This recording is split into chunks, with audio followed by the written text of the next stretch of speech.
In this breaking story, Mitch McConnell, one of Donald Trump's erstwhile first-term besties, is not going to simply end his good night.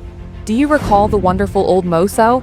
Because Mitch McConnell, the former Senate Majority Speaker and triple chin train wreck from Kentucky, wanted to make sure that everyone knew that Donald Trump was guilty in numerous ways. Mitch, who now sounds like an elderly man standing outside his house telling people to get off his lawn in this breaking story, is going to punch and jab Trump until his bloody nose matches the color of his hair.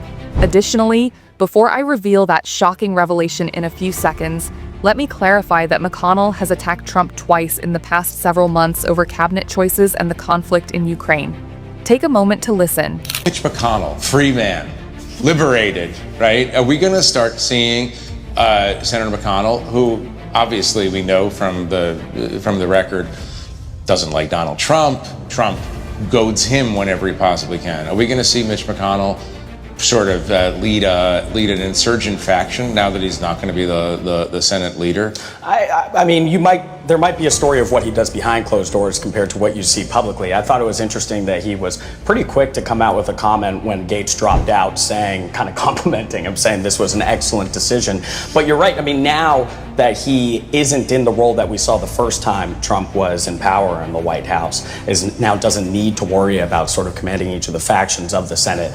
We know that he is somebody that is critical of the president-elect, and you are now kind of have the leeway to be more outspoken with that criticism. In a new op-ed, Mitch McConnell, the outgoing Senate Republican leader, is urging President-elect Trump to reject calls within the Republican Party to embrace some manner of isolationism. McConnell writes in part, quote, "The administration will face calls from within the Republican Party to give up on American primacy. It must reject them." McConnell has long been a supporter of United States aid to Ukraine, among other issues. You're shaking. No, that doesn't align with his personality. However, he has teased in a way that he's going to be more outspoken than he has been over the 18 years that he's been the Senate Republican leader. Yes, all of that, and who knows what McConnell will say next. This is a man whose mental acuity now seems to be far worse than Joe Biden's ever was, but in this breaking story, he sat down for 60 minutes and talked freely about a specific day 4 years ago. There's no question, none, that President Trump is practically and morally responsible for provoking the events of the day. No question about it. The people who stormed this building believed they were acting on the wishes and instructions of their president. The president did not act swiftly. He did not do his job.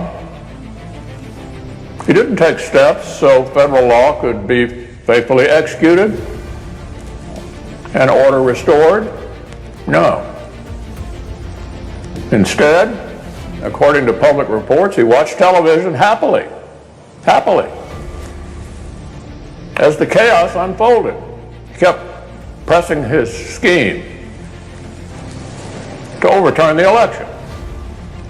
I simply ask Republicans in the Senate to give him a fair hearing and then an up or down vote. If you don't, then it will not only be an abdication of the Senate's constitutional duty, it will indicate a process for nominating and confirming judges that is beyond repair. Let's let the American people decide.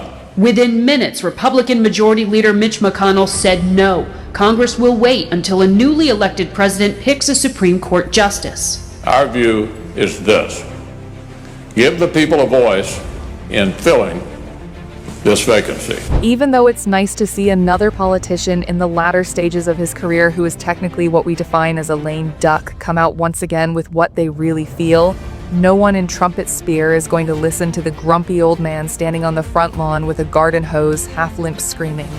And his recent so-called heroic moment of voting against Pete Heth M. McDonnell knew the vote would be 30-30 and that J.D. Vance would confirm him anyway. Thank you, Mitch, for leaving my lawn, but you could have done better. Breathe out, people, and continue to enjoy life.